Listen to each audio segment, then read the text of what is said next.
इतक्या कमी वेळामध्ये कमीत कमी वेळामध्ये हे ट्रान्सफॉर्मेशन त्यांनी केलेलं आहे।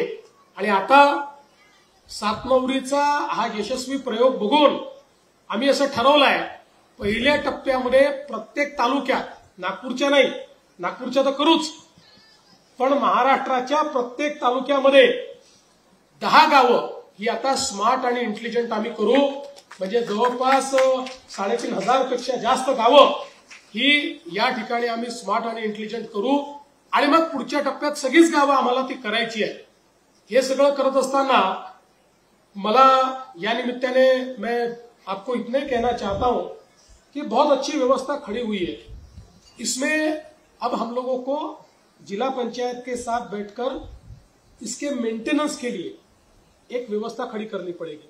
और धीरे धीरे हम लोग अब हमारा जो भारत नेट है उसको रिंग पद्धति से 20 गांव 15 गांव में रिंग तैयार कर रहे हैं। तो जैसे वो 15-20 गांवों को हम धीरे धीरे स्मार्ट और इंटेलिजेंट बनाएंगे तो उसका मेंटेनेंस भी करना पड़ेगा। इसलिए उसका एक वेंडर बेस या उसकी एक व्यवस्था ये अगर हम जिला पंचायत के साथ खड़े करेंगे तो मुझे ऐसा लगता है कि ये सारी चीजें चलेगी। अन्यथा आज उद्घाटन होगा, साल भर चलेगी, सवा साल चलेगी, फिर थोड़ा कुछ उसमें बिगाड़ आया तो कोई उसको देखेगा नहीं, छोड़ देगा और हम वापिस उसी स्थिति में पहुंचेंगे। तो इसको अगले 3 साल 4 साल 5 साल 10 साल इसको मेंटेन करें और इसको हम यूटिलाइज करें। इस दृष्टि से एक व्यवस्था आप निश्चित रूप से हमारे साथ मिलकर खड़ी करें, क्योंकि सातनवरी का टेम्पलेट ये सातनवरी तक रहने वाला नहीं है, ये पूरे महाराष्ट्र में जाने वाला है। इसलिए पूरे महाराष्ट्र में इस प्रकार की व्यवस्था जो है उसको खड़ा करने का प्रयास हम लोग मिलकर करेंगे।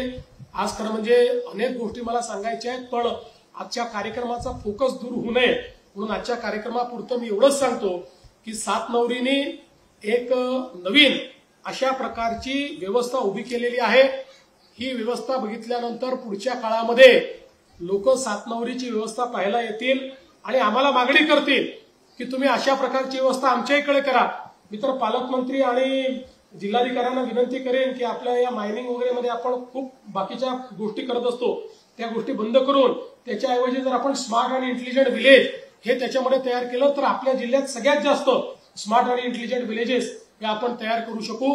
मी सातनवरीचे आमच्या सरपंचताई असतील, बॉडी असेल, उपसरपंच असतील, यांचं सगळ्यांचं मनापासून अभिनंदन करतो। गावकऱ्यांचं आपण सहकार्य दिलं नसतं तर हे काम शक्य नव्हतं, त्यामुळे आपल्या सहकार्यामुळे झालंय म्हणून आपलं अभिनंदन करतो। आमदार साहेबांनी सहकार्य केलं त्यांचं अभिनंदन करतो, खासदार पालकमंत्री सगळ्यांचं या ठिकाणी मनापासून अभिनंदन करतो। आणि आता या सेवा आपल्याला मिळालेल्या आहेत ते योग्य प्रकारे वापरा।